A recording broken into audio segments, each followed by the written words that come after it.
Hey, welcome back to No Hype Beer Reviews. Unless it's your first time, then welcome. Please consider subscribing. If you do, hit the notification bell, get all the updates. We're going to say for today's video, the beer is courtesy of Jim. Thanks so much, Jim. I really appreciate it. It's Tuesday, and on Tuesdays I try to test my palate, drink something outside my norm. This definitely fits the bill. It's new Glarus, and I love their stuff. I have a bunch of their fruit beers back here. Huge fan. I'm like wanting to drink them, but that's all I have. So it's like, well, don't drink them. It's like, what am I saving them for? Oh yeah, I have a problem. This is Kuehler, I assume is how you pronounce it. Anyway, let me do my best to read the tiny print. Some people paint, some sing, others write, I brew. Daniel Carey. A few times a year we cut Dan loose to brew whatever he chooses, always handcrafted. The bottle you hold is brewed for the adventurous soul. Fits the theme. This is a very limited edition, and we make no promises to ever brew this style again. I think it's on all of these like specialty ones. Anyway, here's more specific to the beer. Dive into Master Brewer Dan's lively Kuehler. This spontaneously brewed refresher is reminiscent of summer citrus tea. Okay. Coolship method achieves a complex depth of flavor in the Belgian lambic tradition.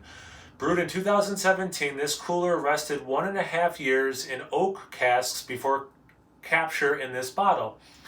3-year-old noble hops encourage earthy woodland tones from our cave.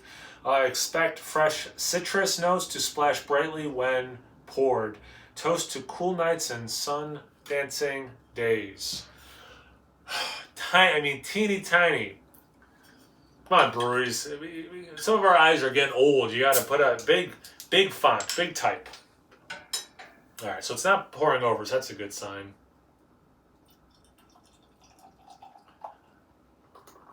So I didn't even realize this was that old.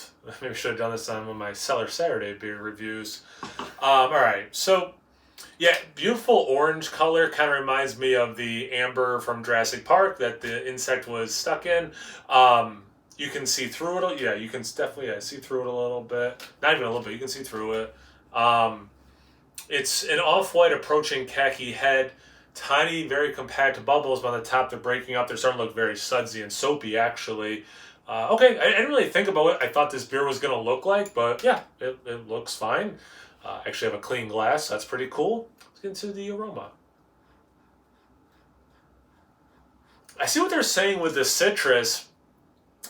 Very bright like lemon. Makes me think of champagne or, like some, they mentioned, was it a Kolsch they mentioned or a Saison? I kind of get it, I get a Kolsch, or I get a Saison vibe. Or did I make that up? Didn't it say Belgian lambic? Without the fruit, I could see that actually, yeah. But you do get a very Belgian-y note. But yeah, like lemon, like I would get in a Saison. Not so much, not that you can't get it from hops, obviously, I don't mean that, but like it's not like, your IPA citrusy. Or even like your Nelson where you get that white grape and then some lemon. Now I'm getting a little bit of unripened orange, so a couple different kinds of citrus, which is nice. It's a sweet, outdoorsy, slightly woody, not barrel-aged woody, at least not yet, which it is barrel-aged, that's interesting.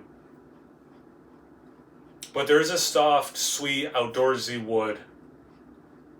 Not wild, but, or not sour, but like lightly wild. Hint of caramel of all things.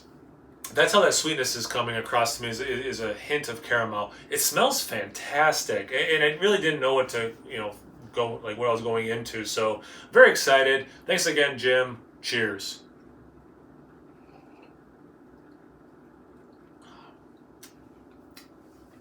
That's nice. Wonderful level of acidity. Wonderful level. Man. So, like the aroma, you get that sweetness, and the way it's coming across is a light caramel, so totally matches the aroma. The citrus notes you get I'm gonna make it sound like a sweeter beer than it is, but it's a candied orange and a candied lime or lemon peel. It's that thing.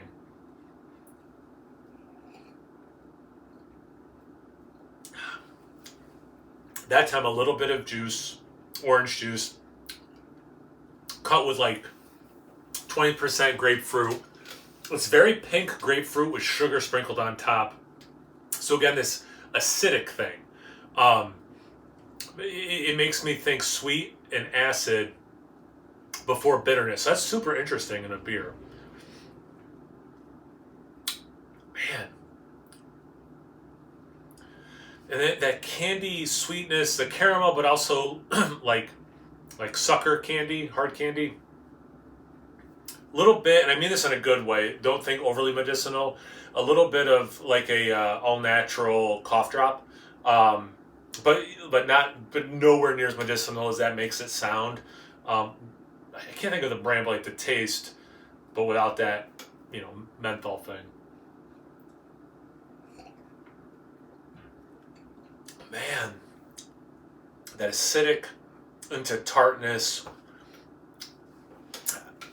I thought I was crazy in the aroma, and I almost said it.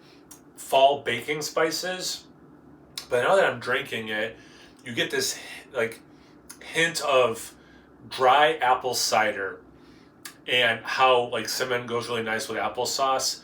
It's got like these little notes dancing of these fall baking spices. I had no idea what I was going into with this beer, none at all. This is blowing my mind. I mean, like, really, I drink a lot of delicious beer. I'm very lucky that way. And going into this, I didn't know if I was going to finish the bottle. Like, I didn't know what I was going to get, and it's like, not only am I obviously going to finish the bottle of this, but I wish I had more. Like, this is fantastic. So thanks again, Jim, for sending them out. Like, seriously, this is awesome. Thank you guys for watching. I really appreciate it. What do you think of New Glarus? Have you had this beer before? I don't know, anything, everything. Comment section below. Let's get a conversation going. Once you're done doing that, make sure you check me out on Instagram and Untapped. It's No Hype Beer Reviews at both of those places. So always please like, comment, subscribe, and most importantly, imbibe. Cheers, everyone.